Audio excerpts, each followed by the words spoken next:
تو آج ہم برے صغیر کی تاریخ کے ایک ایسے دور میں گہرائی سے جھانک رہی ہیں جس نے مستقبل کی راہیں متعین کی۔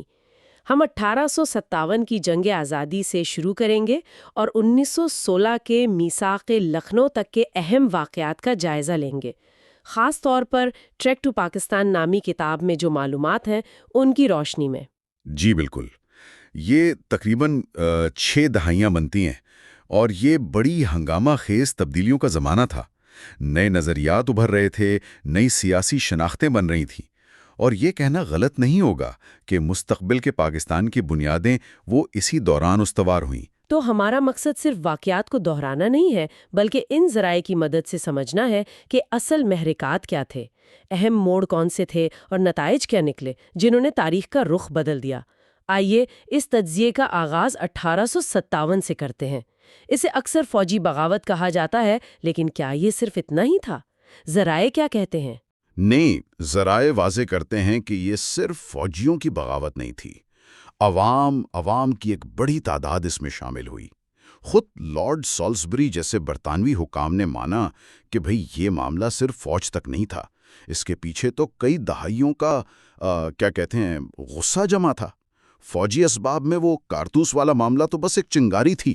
اچھا۔ اصل مسائل تو وہ تھے، جیسے تنخواہوں میں فرق، مرات میں فرق، ہندوستانی اور انگریز سپاہیوں کے درمیان، اور پھر ترقی کے موقع بھی بہت کم تھے۔ اور غیر فوجی اسباب، کیا مذہبی اور سیاسی عوامل زیادہ گہرے تھے؟ یقیناً، مذہب کی سطح پر دیکھیں تو عیسائی مشنریوں کی تبلیغ، کچھ افسران کی کوششیں کہ لوگ مذہب بدل لیں، اس سے ہندوؤں اور مسلمانوں دونوں میں یہ ڈر پیدا ہوا کہ ان کا مذہب خطرے میں ہے، اور وہ جو 1850 کا قانون آیا تھا وراثت والا، اس نے شبہ کو اور بڑھا دیا۔ سیاسی طور پر تو لارڈ ڈلہوزی کی وہ ڈاکٹرائن آف لیپس والی پالیسی تھی، ریاستیں ضبط کرنا۔ ہاں، وہ تو بہت متنازع تھی۔ جی، خاص طور پر اودھ پر قبضہ، بد انتظامی کا بہانہ بنا کر، اور پھر مغل بادشاہ بہادر شاہ ظفر کو بالکل بے اختیار کر دینا، ان سب چیزوں سے عوام میں شدید غم و غصہ تھا۔ معاشی استحصال کا بھی ذکر ملتا ہے، کیا یہ بھی ایک بڑا محرک تھا؟ بلا شبہ بہت بڑا محرک تھا۔ ایسٹ انڈیا کمپنی کی پالیسیوں نے مقامی صنعتوں کو، خاص طور پر بنگال کی ٹیکسٹائل انڈسٹری، اسے تو تباہی کر دیا۔ انگلستان سے سستا مال آتا تھا، یہاں کے کاریگر بے روزگار ہو گئے، پھر بھاری ٹیکس تھے، قحط پڑ رہے تھے، اور دولت یہاں سے انگلستان جا رہی تھی، تو یہ سب ملا کر معاشی بدحالی بہت بڑھ گئی تھی، اور بے چینی بھی۔ اتنے وسیع پیمانے پر پھیلی بے چینی کے باوجود یہ جنگ آزادی ناکام کیوں ہوئی؟ ذرائع کیا کھلی وجوہات بتاتے ہیں؟ دیکھیں، کئی وجوہات ہیں۔ ایک تو منصوبہ بندی تو تھی، لیکن میرٹھ میں وہ وقت سے پہلے شروع ہو گئی، اس سے پورے ملک میں جو رابطہ ہونا تھا وہ متاثر ہوا۔ دوسرا یہ کہ سارے ہندوستانی متحد نہیں تھے۔ پنجاب میں سکھ، کچھ ریاستیں جیسے پٹیالہ، جند، انہوں نے تو انگریزوں کا ساتھ دیا۔ اچھا، یہ بھی ایک وجہ تھی۔ جی۔ اور تیسرا، جو شاید سب سے اہم تھا، وہ تھی ایک متفقہ، فعال مرکزی قیادت کی کمی۔ بہادر شاہ ظفر وہ عمر رسیدہ تھے، وہ کوئی حقیقی فوجی یا سیاسی قیادت نہیں دے سکتے تھے، بس نام کے تھے۔ اور انگریزوں کے پاس کیا برتری تھی؟ ان کے پاس بہتر تنظیم تھی، جدید اسلحہ تھا، اور سب سے بڑھ کر مواصلات کا نظام، ٹیلی گراف۔ اس نے انہیں بغاوت کی خبریں فوراً پہنچانے اور فوج بھیجنے میں بہت مدد دی، فیصلہ کن مدد۔ وہ جو رابرٹ منٹن گمری نے کہا تھا نا، الیکٹرک وائر نے ہندوستان کو بچایا۔ باغیوں کے پاس وسائل بھی کم تھے۔ اس ناکامی کے نتائج کیا نکلے؟ خاص طور پر مسلمانوں کے لیے کیا مطلب تھا اس کا؟ سب سے بڑا نتیجہ تو یہ تھا کہ ایسٹ انڈیا کمپنی کا راج ختم ہو گیا، ہندوستان براہ راست تاج برطانیہ کے ماتحت آ گیا، مغل بادشاہت کا بھی رسمی طور پر خاتمہ ہو گیا۔ لیکن ایک بہت اہم بات جس پر ذرائع زور دیتے ہیں وہ یہ کہ مسلمانوں کو خاص طور پر انتقام کا نشانہ بنایا گیا۔ انہیں بغاوت کا اصل ذمہ دار سمجھا گیا، کیونکہ حکومت تو ان سے چھینی تھی نا انگریزوں نے، اور بہادر شاہ ظفر کی بحالی کا نعرہ لگا تھا۔ اس انتقامی کارروائی نے مسلمانوں کو معاشی، سیاسی، تعلیمی ہر لحاظ سے بہت نقصان پہنچایا۔ اور اسی تاریخ پس منظر میں پھر سر سید احمد خان کا کردار سامنے آتا ہے۔ ان کی حکمت عملی کیا تھی؟ جی، سر سید نے مسلمانوں کی یہ جو تباہ کن حالت تھی، اسے سمجھ لیا۔ ان کی حکمت عملی آپ کہہ سکتی ہیں دو طرفہ تھی۔ ایک تو انگریز حکمرانوں سے مفاہمت کرنا، ان کے جو شکوک و شبہات تھے خاص کر مسلمانوں کے بارے میں انہیں دور کرنا۔ اسی لیے انہوں نے وہ کتاب لکھی اسباب بغاوت ہند، جس میں انہوں نے کہا کہ بھئی بغاوت کی وجہ مسلمان نہیں بلکہ آپ کی پالیسیاں ہیں۔ یہ بڑی جرأت کی بات تھی۔ صحیح۔ اور دوسرا پہلو؟ دوسرا پہلو جو شاید زیادہ دیر پا ثابت ہوا وہ تھا مسلمانوں کو جدید تعلیم کی طرف لانا۔ ان کا ماننا تھا کہ اگر بچنا ہے، ترقی کرنی ہے تو مغربی علوم اور سائنس سیکھنا پڑے گا۔ اسی لیے 1864 میں سائنٹیفک سوسائٹی بنائی تاکہ کتابیں ترجمہ ہوں۔ پھر تہذیب الاخلاق رسالہ نکالا سماجی اصلاح کے لیے۔ اور سب سے بڑا کام 1875 میں علی گڑھ میں MAO اسکول قائم کیا، جو پھر 1877 میں کالج اور بعد میں یونیورسٹی بنا۔ اور محمدن ایجوکیشنل کانفرنس جو 1886 میں بنی، اس کا کیا مقصد تھا؟ کیا یہ علی گڑھ کی ہی توسیع تھی؟ توسیع سے زیادہ یہ کوشش تھی کہ پورے ملک میں مسلمانوں میں تعلیمی بیداری پھیلائی جائے، انہیں ایک پلیٹ فارم پر اکٹھا کیا جائے۔ سر سید سمجھتے تھے کہ صرف ایک کالج کافی نہیں ہے، تو اس کانفرنس کے ذریعے وہ مسلمانوں کو جدید تعلیم کی اہمیت سمجھانا چاہتے تھے اور اس کے لیے عملی کام کرنا چاہتے تھے۔ انڈین نیشنل کانگریس 1885 میں قائم ہوئی۔ سر سید کا مشہور موقف ہے کہ مسلمانوں کو اس سے الگ رہنا چاہیے۔ کیوں؟ اس کی وجہ کیا تھی؟ سر سید کا خیال تھا کہ اس وقت مسلمانوں کی جو حالت ہے اس میں ان کی پہلی ترجیح تعلیم ہونی چاہیے، معاشی بحالی ہونی چاہیے۔ سیاسی محاذ آرائی ابھی ان کے لیے ٹھیک نہیں ہے۔ وہ سمجھتے تھے کہ کانگریس جس نمائندہ حکومت کی بات کر رہی ہے اکثریتی اصول کی، وہ مسلمانوں کے مفاد میں نہیں ہوگی، کیونکہ مسلمان تعلیم میں، معیشت میں، تعداد میں ہر لحاظ سے پیچھے تھے۔ اور وہ جو اردو ہندی تنازع شروع ہوا تھا اس نے بھی ان کے خدشات کو بڑھا دیا تھا کہ اکثریتی نظام میں مسلم مفادات شاید محفوظ نہ رہیں۔ تو کیا انہوں نے الگ سیاسی نظام یا جداگانہ انتخابات کا مطالبہ کیا تھا؟ انہوں نے واضح طور پر جداگانہ انتخابات کی اصطلاح استعمال نہیں کی، کم از کم شروع میں، لیکن انہوں نے مغربی طرز کے اکثریتی نظام انتخاب کی مخالفت کی۔ ان کا کہنا تھا کہ ہندوستان مختلف قوموں کا ملک ہے، یہاں نمائندگی نامزدگی سے ہو یا کسی ایسے طریقے سے ہو جس میں اقلیتوں، خاص کر مسلمانوں کے مفادات کا خیال رکھا جائے۔ وہ مخلوط انتخابات میں مسلم نمائندگی پر شک کرتے تھے۔ اسی دوران برطانوی حکومت نے بھی کچھ آئینی اصلاحات شروع کی۔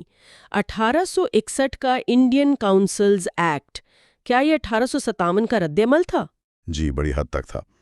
1857 کے بعد حکومت کو لگا کہ بھئی ہندوستانیوں کو بالکل ہی قانون سازی سے باہر رکھنا ٹھیک نہیں، تو 1861 کے ایکٹ میں گورنر جنرل کی کونسل میں کچھ غیر سرکاری ہندوستانی ممبر نامزد کرنے کی گنجائش نکالی گئی، لیکن یہ نمائندگی بس نام کی تھی، علامتی تھی۔ ان ممبرز کے پاس کوئی اختیار نہیں تھا، نہ وہ سوال پوچھ سکتے تھے، نہ بجٹ پر بحث کر سکتے تھے، بس ایک دکھاوا تھا۔ صحیح۔ پھر 1892 میں ایک اور ایکٹ آیا، کیا اس سے صورتحال میں کوئی حقیقی تبدیلی آئی؟ دیکھیے، 1885 میں کانگریس بن چکی تھی، سیاسی شعور بڑھ رہا تھا، زیادہ نمائندگی کا مطالبہ ہو رہا تھا، تو 1892 کے ایکٹ نے کونسلوں میں اضافی ممبرز کی تعداد تھوڑی بڑھائی اور انہیں بجٹ پر بحث کرنے اور کچھ حدود میں سوال پوچھنے کا حق بھی دے دیا۔ ایک دلچسپ بات یہ تھی کہ اگرچہ براہ راست الیکشن تو نہیں تھا، لیکن نامزدگی کا طریقہ کچھ ایسا تھا کہ مقامی اداروں جیسے میونسپیلٹی، یونیورسٹی، ان کی سفارشات لی جاتی، جسے آپ کہہ سکتے ہیں کہ بالواسطہ انتخاب کی طرف ایک چھوٹا سا قدم تھا، مگر آخری فیصلہ حکومت کا تھا اور سرکاری ممبرز کی اکثریت قائم رہی، تو اصل اختیارات اب بھی نہیں ملے۔ اب کانگریس پر واپس آتے ہیں۔ 1885 میں یہ بنی، اس کے پیچھے کیا محرکات تھے؟ وہ سیفٹی والو تھیوری کا ذکر ملتا ہے، کیا یہ بات درست ہے؟ سیفٹی وال تھیوری ایک نظریہ ہے جو ذرائع میں ملتا ہے۔ اس کے مطابق جو بانی تھے A.O. ہیوم اور اس وقت کے وائسرائے لارڈ ڈفرن، وہ چاہتے تھے کہ جو پڑھے لکھے ہندوستانی ہیں ان میں جو غصہ بڑھ رہا ہے اسے ایک پرامن راستہ دیا جائے تاکہ وہ اپنی شکایات کا اظہار کر سکیں اور کوئی بڑا دھماکہ نہ ہو۔ ہیوم نے خود اسے سیفٹی والو کہا تھا۔ کانگریس کے شروع کے مقاصد بھی یہی تھے، ایک پلیٹ فارم بنانا، مسائل پر بات کرنا، حکومت تک سفارشات پہنچانا۔ وہ کونسلوں میں اصلاحات چاہتے تھے، سول سروس کے امتحانات ہندوستان میں کروانا چاہتے تھے۔ اور مسلمانوں کا رد عمل کیسا رہا؟ سر سید کے مشورے کے باوجود کیا کچھ مسلمان شامل ہوئے تھے؟ سر سید کا اثر تو بہت زیادہ تھا۔ اس لیے مسلمانوں کی بڑی اکثریت الگ ہی رہی۔ اگر سے بدرالدین طیب جی جیسے کچھ اہم مسلم لیڈر شروع میں کانگریس کے صدر بھی بنے، لیکن مجموعی طور پر شرکت بہت کم تھی۔ اعداد و شمار دیکھیں تو شروع کے اجلاسوں میں مسلم نمائندے بہت ہی کم تھے، آٹے میں نمک کے برابر۔ وجوہات وہی تھیں: سر سید کا اثر، کانگریس کی پالیسیوں پر عدم اعتماد اور ہندو اکثریت کا غلبہ۔ آپ نے پہلے اردو ہندی تنازع کا ذکر کیا تھا۔ یہ تنازع کب اور کیسے شروع ہوا اور اس کے کیا اثرات ہوئے؟ یہ اصل میں 1867 میں بنارس سے شروع ہوا۔ وہاں کچھ ہندو رہنماؤں اور تنظیموں نے یہ مطالبہ شروع کیا کہ سرکاری دفتروں اور عدالتوں میں اردو اور فارسی رسم الخط کی جگہ ہندی اور دیوناگری رسم الخط لایا جائے۔ اب اردو تو صدیوں سے رابطے کی زبان تھی، ہندو مسلمان دونوں بولتے تھے، لیکن اس مہم نے اسے صرف مسلمانوں کی زبان بنا دیا۔ اچھا، اس کا فوری رد عمل کیا ہوا اور اس کے دور رس نتائج کیا نکلے؟ مسلمانوں نے اسے اپنی ثقافت پر، اپنی شناخت پر حملہ سمجھا۔ سر سید، جو پہلے ہندو مسلم اتحاد کے بہت بڑے حامی تھے، وہ اس سے بہت مایوس ہوئے۔ ذرائع بتاتے ہیں کہ انہوں نے اسی وقت کہا تھا کہ اب ہندوؤں اور مسلمانوں کا ایک قوم کے طور پر ساتھ چلنا بہت مشکل ہے۔ تو یہ صرف زبان کا جھگڑا نہیں رہا، اس نے دونوں قوموں کے بیچ میں پہلی واضح سیاسی اور ثقافتی لکیر کھینچ دی، اور جو مسلم علیحدگی کا احساس تھا اسے بہت تقویت ملی۔ یہیں سے آپ کہہ سکتی ہیں کہ دو قومی نظریے کی شکل واضح ہونے لگی۔ اگلا بڑا واقعہ 1905 میں تقسیم بنگال ہے۔ لارڈ کرزن نے اس کے کیا انتظامی اور سیاسی مقاصد بتائے تھے؟ سرکاری طور پر تو وجہ انتظامی بتائی گئی۔ بنگال بہت ہی بڑا صوبہ تھا، آبادی تقریباً 8 کروڑ تھی۔ ایک لیفٹیننٹ گورنر کے لیے اسے سنبھالنا مشکل تھا، خاص طور پر مشرقی بنگال جو مسلم اکثریتی علاقہ تھا اور پسماندہ بھی، وہ نظر انداز ہو رہا تھا۔ کرزن کا کہنا تھا کہ تقسیم سے مشرقی بنگال کی ترقی ہوگی، لیکن سیاسی مقاصد بھی تھے۔ کلکتہ اس وقت ہندو قوم پرستی کا مرکز بنا ہوا تھا، تو کرزن اس تقسیم سے بنگالی ہندو طبقے کی طاقت کو توڑنا چاہتا تھا اور ایک مسلم اکثریتی صوبہ بنا کر، یعنی مشرقی بنگال اور آسام، مسلمانوں کی حمایت بھی حاصل کرنا چاہتا تھا۔ اس پر ہندوؤں اور مسلمانوں کا رد عمل بالکل مختلف رہا۔ ایسا کیوں؟ ہندوؤں نے خاص طور پر مغربی بنگال کے جو اشرافیہ تھی، زمیندار، تاجر اور قوم پرست، انہوں نے شدید مخالفت کی۔ انہیں اپنے معاشی مفادات خطرے میں نظر آئے، سیاسی اثر و رسوخ کم ہوتا نظر آیا۔ انہوں نے اسے بنگ ماتا کی تقسیم کہا اور وہ سودیشی تحریک چلائی، برطانوی مال کا بائیکاٹ کیا۔ بعض اوقات تشدد بھی ہوا۔ دوسری طرف مشرقی بنگال کے مسلمانوں نے نواب سلیم اللہ خان کی قیادت میں تقسیم کا خیر مقدم کیا۔ انہیں امید تھی کہ نئے صوبے میں انہیں تعلیم، ملازمت اور ترقی کے بہتر مواقع ملیں گے، جو پہلے کلکتہ کی وجہ سے نہیں ملتے تھے، اور کچھ حد تک ایسا ہوا بھی۔ لیکن یہ تقسیم 1911 میں منسوخ کر دی گئی۔ اس فیصلے نے مسلمانوں پر کیا اثر ڈالا؟ منسوخی مسلمانوں کے لیے ایک بہت بڑا دھچکا تھا۔ شدید مایوسی ہوئی۔ انہیں لگا کہ حکومت نے ہندوؤں کے شور شرابے اور احتجاج کے آگے گھٹنے ٹیک دیے ہیں اور ان کے مفادات کو قربان کر دیا ہے۔ اس سے برطانوی حکومت پر ان کا جو تھوڑا بہت اعتماد تھا وہ بری طرح ختم ہو گیا۔ نواب وقار الملک نے تو کہا تھا کہ یہ مسلمانوں کی پیٹھ میں چھرا گھونپا گیا ہے۔ اس واقعے نے مسلمانوں میں اپنی الگ سیاسی تنظیم کی ضرورت کے احساس کو بہت زیادہ بڑھا دیا۔ فیصلہ کن طور پر اسی دوران 1906 میں شملہ وفد وائسرائے لارڈ منٹو سے ملا۔ اس کی کیا اہمیت تھی اور ان کا بنیادی مطالبہ کیا تھا؟ جب وہ منٹو مورلے اصلاحات کی باتیں چل رہی تھیں تو مسلمانوں کو فکر ہوئی کہ بھائی نمائندہ اداروں میں ہمارا کیا بنے گا۔ اسی فکر کے تحت آغا خان سوم کی قیادت میں 35 مسلم رہنماؤں کا ایک وفد 1 اکتوبر 1906 کو شملہ میں وائسرائے لارڈ منٹو سے ملا۔ ان کا سب سے اہم، سب سے بنیادی اور تاریخی مطالبہ تھا جداگانہ انتخابات کا، یعنی سیپریٹ الیکٹوریٹس کا۔ مطلب یہ کہ مسلمان اپنے نمائندے خود منتخب کریں، مخلوط انتخابات کے ذریعے نہیں۔ جداگانہ انتخابات کے علاوہ اور کیا مطالبات تھے، اور اس وفد پر وہ کمانڈ پرفارمنس والا الزام بھی لگا؟ دوسرے مطالبات میں کونسلوں میں آبادی کے تناسب سے زیادہ نمائندگی، یعنی ویٹیج، سرکاری نوکریوں میں حصہ، مسلم یونیورسٹی بنانے میں مدد، یہ سب شامل تھا۔ ہاں، کانگریس اور ہندو پریس نے یہ الزام ضرور لگایا کہ یہ وفد انگریزوں کے اشارے پر گیا تھا، کمانڈ پرفارمنس تھی، تاکہ مسلمانوں کو الگ کیا جا سکے۔ تاہم ذرائع بتاتے ہیں کہ اگرچہ انگریز حکام سے رابطہ تو تھا، لیکن یہ بنیادی طور پر مسلمانوں کے اپنے حقیقی خدشات کا نتیجہ تھا۔ اس کی کامیابی یہ تھی کہ وائسرائے نے نہ صرف مطالبات ہمدردی سے سنے، بلکہ مسلمانوں کی جو الگ حیثیت تھی اسے تسلیم کیا اور جداگانہ انتخابات کے اصول سے اتفاق کر لیا۔ یہ مسلمانوں کے لیے ایک بڑی سیاسی فتح تھی۔ اور شملہ وفد کے فوراً بعد دسمبر 1906 میں آل انڈیا مسلم لیگ قائم ہو گئی۔ کیا یہ شملہ وفد کا ہی تسلسل تھا؟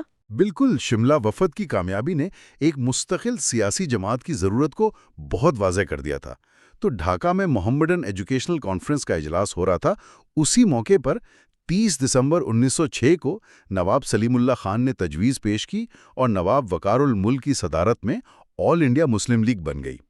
اس کے پیچھے وہی سارے محرکات تھے جن کا ہم ذکر کر چکے ہیں: مسلمانوں کے سیاسی حقوق کا تحفظ کرنا، کانگریس سے مایوسی، اردو ہندی تنازع، تقسیم بنگال پر جو رد عمل ہوا اور شملہ وفد سے جو حوصلہ ملا۔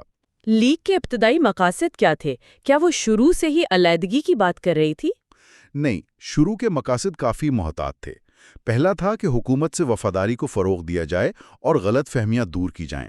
دوسرا، مسلمانوں کے سیاسی حقوق کا تحفظ کرنا اور انہیں حکومت تک پہنچانا۔ اور تیسرا، دوسری قوموں سے دشمنی کو روکنا۔ تو شروع میں یہ آپ کہہ سکتے ہیں مفاداتی گروپ کے طور پر سامنے آئیں، جس کا مقصد برطانوی نظام کے اندر رہ کر مسلمانوں کے حقوق حاصل کرنا تھا۔ آغا خان اس کے پہلے مستقل صدر بنے اور پھر جلدی اس کی شاخیں بھی بننے لگیں۔ اصلاحات آئیں، ان کی سب سے اہم بات کیا تھی؟ انڈین کاؤنسلرز ایکٹ 1909 جسے منٹو مارلے اصلاحات کہتے ہیں، اس کی سب سے اہم اور تاریخی بات یہ تھی کہ مسلمانوں کا جو مطالبہ تھا جداگانہ انتخابات کا، اسے قانوناً مان لیا گیا۔ یہ مسلم لیگ اور شملہ وفد کی بہت بڑی کامیابی تھی۔ اس کے علاوہ کونسلوں میں ممبرز کی تعداد بڑھائی گئی، منتخب ممبرز کا تناسب بڑھایا گیا اور انہیں بجٹ پر بحث اور سوال پوچھنے کے کچھ زیادہ اختیارات ملے۔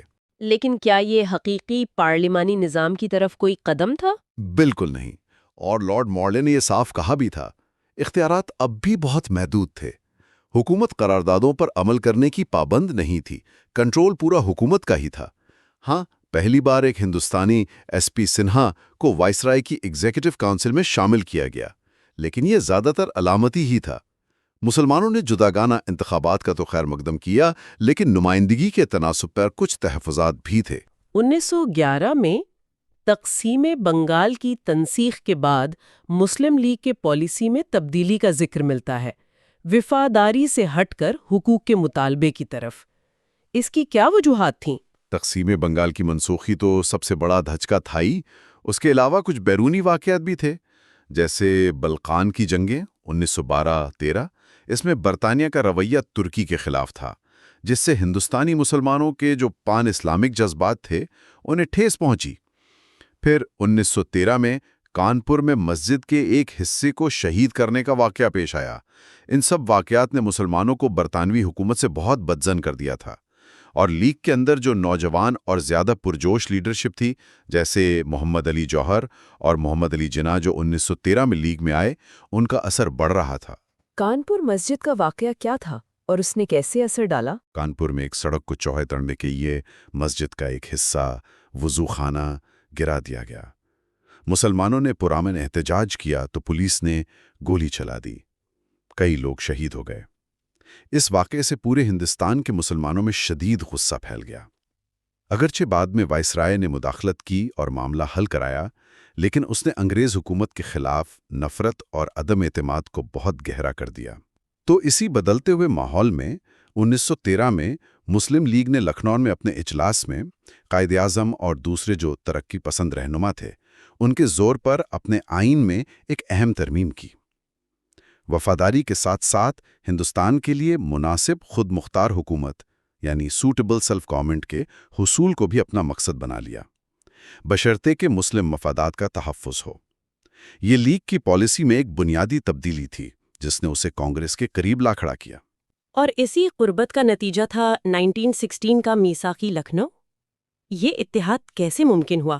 جی ہاں، پہلی جنگ عظیم جو 1914 میں شروع ہوئی، اس نے حالات بدل دیے۔ انگریز جنگ میں مصروف تھے۔ ہندوستان میں کانگریس اور لیگ دونوں کو لگا کہ یہ بہترین موقع ہے کہ مل کر حکومت سے آئینی اصلاحات کا مطالبہ کیا جائے۔ لیگ تو حکومت سے پہلے ہی ناراض تھی اور کانگریس میں بھی اس وقت مفاہمت پسند کی عادت تھی۔ قائد اعظم، جو اس وقت دونوں جماعتوں کے ممبر تھے اور ہندو مسلم اتحاد کے سفیر کہلاتے تھے، انہوں نے اس مفاہمت میں بہت اہم کردار ادا کیا۔ اس میثاق لکھنؤ کی سب سے اہم شق کیا تھی اور اس میں کیا لین دین ہوا تھا؟ دسمبر 1916 میں لکھنؤ میں دونوں جماعتوں نے ایک مشترکہ اصلاحاتی اسکیم پر اتفاق کیا۔ اس کی سب سے اہم شاخ یہ تھی کہ کانگریس نے مسلمانوں کے لیے جداگانہ انتخابات کے اصول کو باضابطہ طور پر مان لیا۔ یہ مسلم لیگ کی بہت بڑی کامیابی تھی۔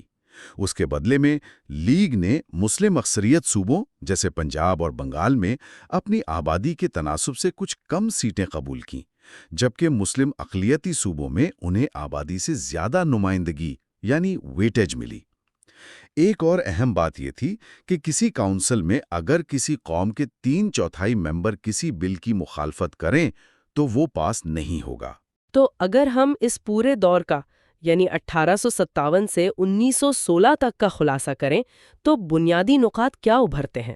پہلا نقطہ تو 1857 کے بعد مسلمانوں کی جو مشکل صورتحال تھی اور سر سید کی رہنمائی میں جدید تعلیم اور مفاہمت کے ذریعے اپنی بقا کی جدوجہد ہے۔ دوسرا، وہ جو آہستہ آہستہ آئینی اصلاحات کا عمل چلا جو بہت سست تھا، ناکافی تھا، مگر اس نے سیاسی بیداری کو بڑھایا۔ تیسرا، کانگریس کا بننا اور مسلمانوں کا اس سے دھیرے دھیرے الگ ہونا، جس میں اردو ہندی تنازع اور تقسیم بنگال جیسے واقعات کا بڑا ہاتھ تھا۔ اور چوتھا نقطہ، مسلم لیگ کا قیام اور جداگانہ انتخابات کا حصول، جس نے مسلمانوں کی الگ سیاسی شناخت کو منوانے میں فیصلہ کن کردار ادا کیا۔ بالکل، اور میثاق لکھنؤ اگرچہ بظاہر ہندو مسلم اتحاد کا ایک اونچا مقام تھا، لیکن اصل میں اس نے کانگریس سے جداگانہ انتخابات منوا کر مسلم لیگ کی جداگانہ حیثیت کو اور پکا کر دیا۔ یہ تمام واقعات ایک زنجیر کی کڑیاں ہیں جو ہمیں آگے چل کر برصغیر کی تقسیم کی طرف لے جاتی ہیں۔ یہ واقعی تبدیلیوں اور شناختوں کے بننے بگڑنے کا ایک نہایت اہم دور تھا۔ یقیناً، اور یہاں یہ سوال سوچنے والا ہے کہ کیا لکھنؤ میں جو اتحاد نظر آیا وہ واقعی کسی گہری مفاہمت کی بنیاد بن سکتا تھا، یا یہ صرف وقتی سیاسی مصلحت تھی، جبکہ نظریاتی اور ثقافتی فرق اتنا گہرا ہو چکا تھا کہ راستوں کا الگ ہونا شاید ناگزیر تھا۔ تاریخ کے اس موڑ کو سمجھنا آگے کی سیاست کو سمجھنے کے لیے بہت ضروری ہے۔